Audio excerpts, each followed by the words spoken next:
Dear students, আজি মই তোমালোকৰ কাৰণে আন এটি ভিডিঅ' লৈ আহিছোঁ আৰু আজিৰ ভিডিঅ'ত আমি আলোচনা কৰিম দশম শ্ৰেণীৰ সমাজ বিজ্ঞানৰ ৰাজনৈতিক বিজ্ঞান খণ্ডটিৰ দ্বিতীয় অধ্যায় আন্তৰ্জাতিক সংস্থা ৰাষ্ট্ৰসংঘ আৰু অন্যান্য। এই চেপ্টাৰটিৰ পৰা পূৰ্বতে যিবিলাক কুৱেশ্যন আহিছে আৰু আগন্তুক বছৰবোৰত যিবিলাক কুৱেশ্যন আহিব পাৰে, এই বছৰত যিবিলাক আহিব, এই আটাইকেইটা কুৱেশ্যন খৰচি মাৰি আলোচনা কৰিম।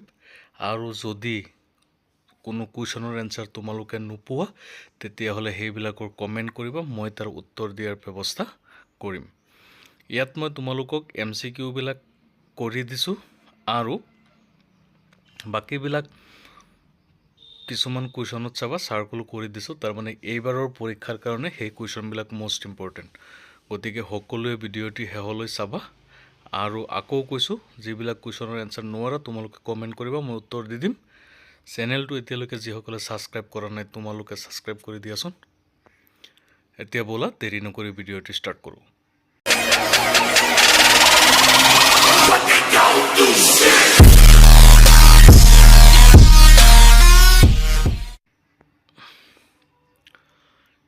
নম্বৰত দিছে বহু বিকল্পী তথা অতিচমু প্ৰশ্নাৱলী।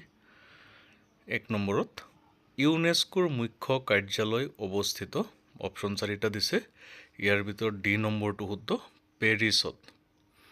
2 নম্বৰ নিৰাপত্তা পৰিষদ হ'ল, এইটো অপশ্যন বি শুদ্ধ, ৰাষ্ট্ৰসংঘৰ এটা গুৰুত্বপূৰ্ণ অংগ। 3 নম্বৰ ৰাষ্ট্ৰসংঘৰ অন্তৰ্গত মানৱ অধিকাৰ আয়োগ গঠন হৈছিল 1946 চনত। 4 নম্বৰ কোনটো দিন বিশ্ব মানৱ অধিকাৰ দিৱস হিচাপে পালন কৰা হয়? উত্তৰ হ'ব 10 ডিচেম্বৰ তাৰিখ। 5 নম্বৰ আন্তৰ্জাতিক ন্যায়ালয়ৰ ন্যায়াধীশৰ সংখ্যা হ'ল, অপশ্যন চি শুদ্ধ, 15 জন। 6 নম্বৰ ৰাষ্ট্ৰসংঘৰ নিৰাপত্তা পৰিষদৰ স্থায়ী সদস্য ৰাষ্ট্ৰৰ সংখ্যা হ'ল 5, তাৰে 4খন সদস্য ৰাষ্ট্ৰ হ'ল আমেৰিকা যুক্তৰাষ্ট্ৰ, গ্ৰেট ব্ৰিটেইন, ফ্ৰান্স, চীন। 5মখন স্থায়ী সদস্য ৰাষ্ট্ৰ হৈছে অপশ্যন বি শুদ্ধ, ৰাছিয়া। 7 নম্বৰত দিছে ভাৰতবৰ্ষত ৰাষ্ট্ৰীয় মানৱ অধিকাৰ আয়োগৰ সভাপতিজন, অপশ্যন চি উচ্চতম ন্যায়ালয়ৰ প্ৰাক্তন মুখ্য ন্যায়াধীশ হ'ব লাগিব, অপশ্যন চি শুদ্ধ এনচাৰ। তাৰপিছত দিছে 8 নম্বৰত 1945 চনৰ অক্টোবৰৰ ডেছ তাৰিখে ৰাষ্ট্ৰসংঘ জন্ম হৈছিল, এইটো শুদ্ধ অপশ্যন হৈছে 24 তাৰিখে। 9 নম্বৰ ৰাষ্ট্ৰসংঘ দিৱস কোন তাৰিখে পালন কৰা হয়? অপশ্যন বি 24 অক্টোবৰ তাৰিখে। 10 নম্বৰ ৰাষ্ট্ৰসংঘৰ বৰ্তমানৰ সদস্য ৰাষ্ট্ৰৰ সংখ্যা কিমান? Option B 193খন। 11 নম্বৰ ৰাষ্ট্ৰসংঘৰ বৰ্তমান সচিব প্ৰধান কোন? Option B Antonio' Guterres. 12 নম্বৰ আন্তৰ্জাতিক অনুষ্ঠান আৰু সেইবিলাকৰ মুখ্য কাৰ্যালয় পৰিপ্ৰেক্ষিতত অমিলটো বাছি উলিওৱা, তাৰমানে ভুলটো বাছি উলিয়াব লাগে। উত্তৰ আটলাণ্টিক চুক্তি সংগঠন, ইয়াৰ মুখ্য কাৰ্যালয় হৈছে ব্ৰুছেলছ, এইটো শুদ্ধ। আন্তঃৰাষ্ট্ৰীয় ক্ৰিকেট পৰিষদ নতুন দিল্লী, এইটো ভুল, কাৰণ আন্তঃৰাষ্ট্ৰীয় ক্ৰিকেট পৰিষদৰ কাৰ্যালয় হৈছে ডুবাইত, গতিকে এইটো হ'ব তোমালোকৰ শুদ্ধ এনচাৰ। তাৰপিছত 13 নম্বৰ ৰাষ্ট্ৰসংঘৰ সাধাৰণ সভাই নিম্নোক্ত কোনটো অংগ, পিছৰটো চোৱা, ৰাষ্ট্ৰসংঘৰ সাধাৰণ সভাই নিম্নোক্ত কোনটো অংগৰ অনুমোদন ক্ৰমে সচিব প্ৰধানক নিয়োগ কৰে? ইয়াৰ শুদ্ধ অপশ্যন হ'ব ডি নিৰাপত্তা পৰিষদ। তলত দিয়াবোৰ শুদ্ধ নে অশুদ্ধ লিখা। CTBTৰ সম্পূৰ্ণ সম্প্ৰসাৰিত ৰূপটো হৈছে কম্প্ৰিহেনচিভ টেক্সট ব্লক ট্ৰিটি, এইটো ভুল হৈছে, এইটো অশুদ্ধ। তাৰপিছত আছে আন্তৰ্জাতিক ন্যায়ালয়ৰ প্ৰধান কাৰ্য কি? এইটো অতিচমু। ইয়াত যিবিলাক কুৱেশ্যন তোমালোকক চাৰ্কুল কৰি দিয়া হৈছে এই কুৱেশ্যনবিলাক তোমালোক সকলোৱে চাবা, এইবাৰৰ কাৰণে মোষ্ট ইম্পৰ্টেণ্ট। আৰু বাকীবিলাকো তোমালোকক কৈছোঁ, যিবিলাক চিন দিয়া নাই সেইবিলাকো শিকা। শিক্ষাৰ কেতিয়াও শেষ নহয়, গতিকে শিকা। যদি কোনো কুৱেশ্যন নোপোৱা মোক কমেণ্ট কৰিবা। তাৰপিছত চমু প্ৰশ্নাৱলীত দিছে ৰাষ্ট্ৰসংঘৰ 3টা উদ্দেশ্য লিখা, এইটো শিকিবা। 2 নম্বৰত দিছে ৰাষ্ট্ৰীয় মানৱ অধিকাৰ আয়োগৰ যিকোনো 3টা ক্ষমতা লিখা। তাৰপিছত 4 নম্বৰত আছে ৰাষ্ট্ৰসংঘৰ 4টা বা 6টা বিশেষ অভিকৰণ কি কি। ইয়াত অভিকৰণৰ কথা কৈছে, অংগবিলাকৰ কথা কোৱা নাই। 6 নম্বৰত দিছে ৰাষ্ট্ৰসংঘৰ সাধাৰণ সভাই কেতিয়া মানৱ অধিকাৰ ঘোষণাপত্ৰ গ্ৰহণ কৰে। মানৱ অধিকাৰ ঘোষণাপত্ৰৰ প্ৰধান উদ্দেশ্য কি। 8 নম্বৰত দিছে, মই এতিয়া খালি তোমালোকক চাৰ্কুল কৰি দিবিলাক মোষ্ট ইম্পৰ্টেণ্টখিনিহে কৈ আছোঁ, বাকীখিনি কোৱা নাই। ভিডিঅ'টো বেছি দীঘলীয়া হৈ যাব, গতিকে সকলোৱে এইবিলাক চাব। বাকীবিলাকো তোমালোকে চাব পাৰিবা। মই দুনাই কৈছোঁ, যদি কোনো কুৱেশ্যনৰ এনচাৰ নোৱাৰা কমেণ্ট কৰিবা। 8 নম্বৰত দিয়া হৈছে ভাৰতবৰ্ষৰ ৰাষ্ট্ৰীয় মানৱ অধিকাৰ আয়োগ সম্পৰ্কত এটা টোকা লিখা। 10 নম্বৰত দিছে ৰাষ্ট্ৰসংঘৰ নিৰাপত্তা পৰিষদৰ এটা চমু বিৱৰণ দিয়া। 12 নম্বৰত দিছে ভাৰতৰ ৰাষ্ট্ৰীয় মানৱ অধিকাৰ আয়োগৰ গঠন আৰু কাৰ্যাৱলী চমুকৈ বৰ্ণনা কৰা। 13 নম্বৰ বিশ্ব শান্তিত ৰাষ্ট্ৰসংঘৰ ভূমিকা সম্পৰ্কে চমুকৈ আলোচনা কৰা। এইটো তোমালোকৰ পাঠভিত্তিক এটা কুৱেশ্যন আছে। বিশ্ব শান্তি প্ৰতিষ্ঠাৰ বাবে ৰাষ্ট্ৰসংঘই কি কি পদক্ষেপ গ্ৰহণ কৰে, সেইটো এনচাৰ এইটো লিখি ল'বা। ৰচনাধৰ্মী প্ৰশ্নত দিছে ৰাষ্ট্ৰসংঘৰ মূল লক্ষ্য আৰু নীতি উল্লেখ কৰা। এইটো তোমালোকে চাবা। তাৰপিছত আৰু এইফালে আছে চোৱা 5 নম্বৰত ৰাষ্ট্ৰসংঘৰ সাধাৰণ পৰিষদৰ ক্ষমতা আৰু কাৰ্যৰ বিষয়ে লিখা, এইটো চাবা। তাৰপিছত বহু বিকল্পী কিছুমান অতিৰিক্ত প্ৰশ্ন দিয়া হৈছে চোৱা। নিৰাপত্তা পৰিষদ হ'ল অপশ্যন বি শুদ্ধ, ৰাষ্ট্ৰসংঘৰ এটা গুৰুত্বপূৰ্ণ অংগ। 2 নম্বৰ ৰাষ্ট্ৰসংঘৰ অন্তৰ্গত মানৱ অধিকাৰ আয়োগ গঠন হৈছিল, অপশ্যন বি 1946 চনত। 3 নম্বৰ ৰাষ্ট্ৰসংঘৰ নিৰাপত্তা পৰিষদৰ স্থায়ী সদস্য সংখ্যা, অপশ্যন চি শুদ্ধ 5 জন। 4 নম্বৰ মানৱ অধিকাৰ সংৰক্ষণ আইন গৃহীত কৰা হয় 1993 চনত। 5 নম্বৰ বিশ্ব শান্তি ৰক্ষাৰ্থে গঠন হোৱা প্ৰথম অনুষ্ঠানটো হ'ল অপশ্যন বি জাতিসংঘ। 6 নম্বৰ প্ৰথম মহাসমৰ আৰম্ভ হৈছিল, অপশ্যন এ 1914 চনত। 7 নম্বৰ কুৱেশ্যন জাতিসংঘ প্ৰতিষ্ঠা হৈছিল 1920 চনত।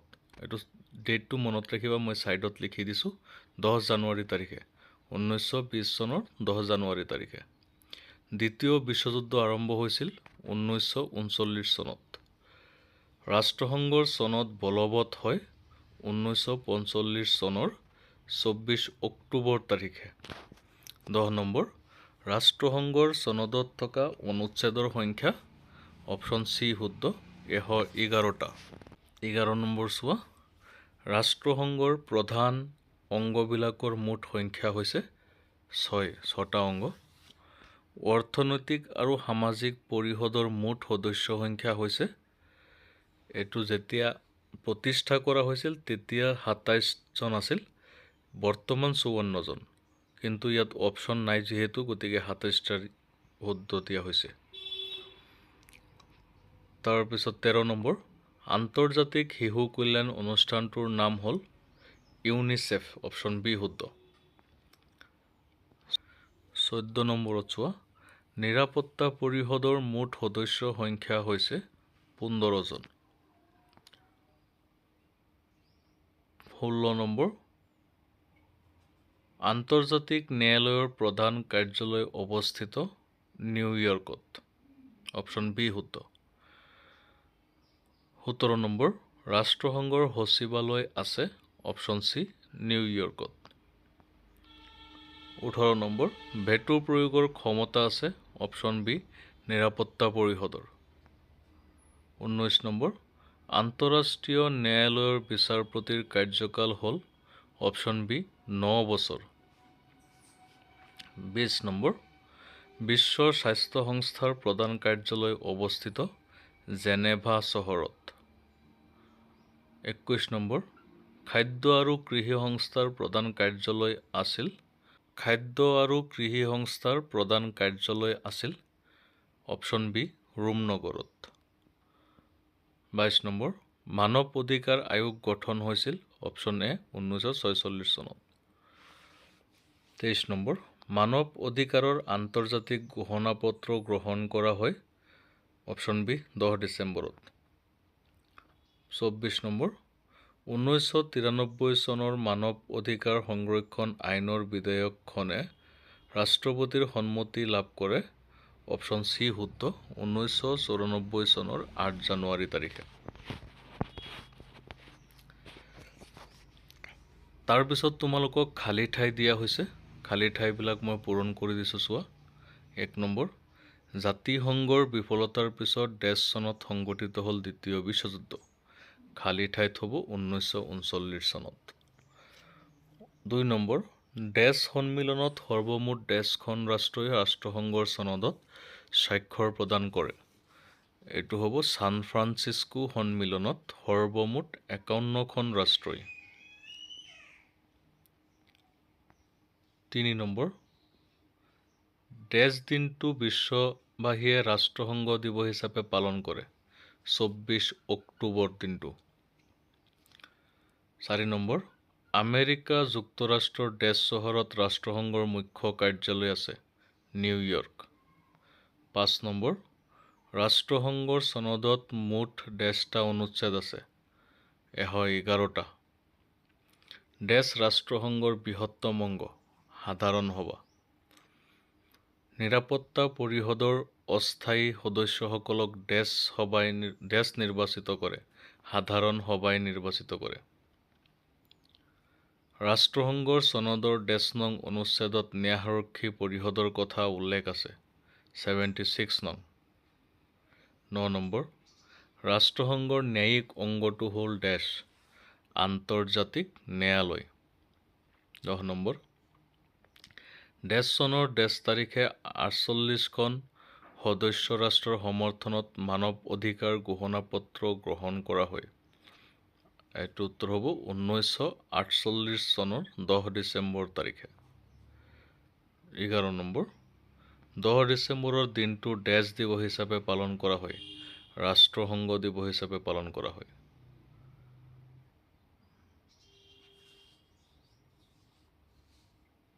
12 নম্বৰ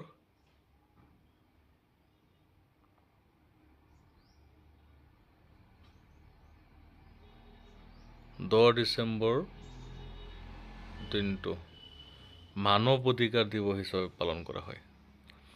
তাৰপিছত চোৱা ৰাষ্ট্ৰসংঘৰ মানৱ অধিকাৰ আয়োগ ডেছ চনৰ ডেছ তাৰিখে প্ৰতিষ্ঠা হৈছিল 1946 চনৰ 16 ফেব্ৰুৱাৰী তাৰিখে। ভাৰতবৰ্ষৰ ডেছ চনৰ ডেছ তাৰিখে ৰাষ্ট্ৰপতিয়ে এখন অধ্যাদেশ জাৰি কৰি ৰাষ্ট্ৰীয় মানৱ অধিকাৰ আয়োগ গঠন কৰে 1993 চনৰ 28 ছেপ্টেম্বৰ তাৰিখে। 14 নম্বৰ ৰাষ্ট্ৰীয় মানৱ অধিকাৰ আয়োগৰ সভাপতিজন উচ্চতম ন্যায়ালয়ৰ প্ৰাক্তন ন্যায়াধীশ হ'ব লাগিব। বৰ্তমান ৰাষ্ট্ৰসংঘৰ সচিব প্ৰধানজনৰ নাম হ'ল এণ্টনিঅ' গুটেৰেছ। তাৰপিছত কিছুমান চমু প্ৰশ্নৰ উত্তৰ তোমালোকক ইয়াত কৰি দিয়া হৈছে। প্ৰথম বিশ্বযুদ্ধৰ পিছত বিশ্ব শান্তিৰ অৰ্থে স্থাপন হোৱা আন্তৰ্জাতিক সংস্থাটো কি আছিল? উত্তৰ হ'ব জাতিসংঘ। দ্বিতীয় বিশ্বযুদ্ধ কেতিয়া হৈছিল? 1939 চনত। ৰাষ্ট্ৰসংঘ কেতিয়া প্ৰতিষ্ঠা হৈছিল? 1945 চনৰ 24 অক্টোবৰ তাৰিখে। ৰাষ্ট্ৰসংঘ জন্মৰ সময়ত ইয়াৰ চনদত কিমানখন ৰাষ্ট্ৰই স্বাক্ষৰ প্ৰদান কৰিছিল? 51খন। 6 নম্বৰ ৰাষ্ট্ৰসংঘ দিৱস কেতিয়া পালন কৰা হয়? 24 অক্টোবৰ। বৰ্তমান ৰাষ্ট্ৰসংঘৰ সদস্য ৰাষ্ট্ৰ কিমান? 193খন। ৰাষ্ট্ৰসংঘৰ চনদত কিমানটা অনুচ্ছেদ আছে? 111টা ৰাষ্ট্ৰসংঘৰ প্ৰধান অংগ কেইটা 6টা ৰাষ্ট্ৰসংঘৰ বৃহত্তম অংগটোৰ নাম কি সাধাৰণ সভা ৰাষ্ট্ৰসংঘৰ নিৰাপত্তা পৰিষদত কেইজন স্থায়ী সদস্য আছে 5জন তাৰ পিছত আছে চোৱা ৰাষ্ট্ৰসংঘৰ নিৰাপত্তা পৰিষদত কেইজন অস্থায়ী সদস্য আছে 10জন 13 নম্বৰ বৰ্তমান ৰাষ্ট্ৰসংঘৰ অৰ্থনৈতিক আৰু সামাজিক পৰিষদৰ সদস্য সংখ্যা কিমান 54জন নিৰাপত্তা পৰিষদৰ ভেটো প্ৰয়োগৰ ক্ষমতা কাৰ আছে স্থায়ী সদস্যসকলৰ ৰাষ্ট্ৰসংঘৰ কোন অনুচ্ছেদত ন্যায়াৰক্ষী পৰিষদৰ কথা উল্লেখ আছে 76 নং অনুচ্ছেদত ন্যায়াৰক্ষী পৰিষদ কেই ধৰণৰ সদস্যৰে গঠিত 3 ধৰণৰ আন্তৰ্জাতিক ন্যায়ালয়ত মুঠ কেইজন ন্যায়াধীশ আছে 15জন ৰাষ্ট্ৰসংঘৰ প্ৰাণকেন্দ্ৰস্বৰূপ অংগটো কি সচিবালয় সচিব প্ৰধানৰ কাৰ্যকাল কেই বছৰ 5 বছৰ বৰ্তমান ৰাষ্ট্ৰসংঘৰ সচিব প্ৰধানজনৰ নাম কি এন্টনিও গুটেৰেছ ৰাষ্ট্ৰসংঘৰ প্ৰথমজন সচিব প্ৰধানৰ নাম কি ট্ৰাইভ হালডান লি 22 নম্বৰ নিৰস্ত্ৰীকৰণ সম্পৰ্কত সম্পাদিত হোৱা চুক্তি এখনৰ নাম লিখা বহিঃ মহাকাশ চুক্তি 1967 চন এনেকৈ বহুত কেইটা শৰ্ট কুৱেশ্যন ইয়াত দিয়া আছে ভেৰি শৰ্টে তোমালোকে উত্তৰবিলাক কৰিবা আৰু যদি কোনো কুৱেশ্যনৰ এনসাৰ নোৱাৰা তেতিয়াহ'লে তোমালোকে কমেন্ট কৰিবা তাৰ উত্তৰ মই দি দিম ইয়াৰ উপৰিও কিছুমান প্ৰশ্নত চমু উত্তৰৰ প্ৰশ্নত মই চিন দি দিছো চোৱা সচিবালয়ৰ সচিব প্ৰধানজনক কিদৰে নিয়োগ কৰা হয় এইটো এনসাৰ ন্যায়াৰক্ষী পৰিষদৰ সদস্যসমূহ কেই ধৰণৰ সদস্যৰে গঠিত আৰু কি কি এইটো 11 নম্বৰ ৰাষ্ট্ৰসংঘ কেতিয়া আৰু কিয় গঠিত হ'ল এইটো ইয়াৰ পৰা এইকেইটা চাবা আৰু 2-3টা কুৱেশ্যন আছে সেইবিলাক তোমালোকে চাই লোৱা তাৰ পিছত এইখিনি পঢ়িলে তোমালোকৰ পৰীক্ষাত চেপ্টাৰটোৰ পৰা মিছ নহয় বুলি ক'ব পাৰা ইয়াত আৰু দুটা কুৱেশ্যন দিয়া হৈছে 14 নম্বৰ ৰাষ্ট্ৰসংঘই বিশ্ব শান্তি ৰক্ষাৰ বাবে কি কাম কৰে 15 নম্বৰ মানৱ অধিকাৰ কি এইকেইটা তোমালোকে চাব লাগিব আৰু বাকি কেইটা তোমালোকক দিয়া হৈছে সেইবিলাক চাবা তাৰ পিছত আমি বেলেগ চেপ্টাৰ আনিম বেলেগ সাবজেক্টৰো আনিম তোমালোক সকলোৱে ভিডিঅ'টি শেষলৈ চোৱাৰ কাৰণে ধন্যবাদ থাকিল আকৌ কৈছো তোমালোকক যদি কোনোবাই চেনেলটো সাবস্ক্ৰাইব কৰা নাই সাবস্ক্ৰাইব কৰি দিয়া আৰু যিমান পাৰা শেয়াৰ কৰিবা কোনো কুৱেশ্যনৰ এনসাৰ নোৱাৰিলে কমেন্ট কৰিবা ধন্যবাদ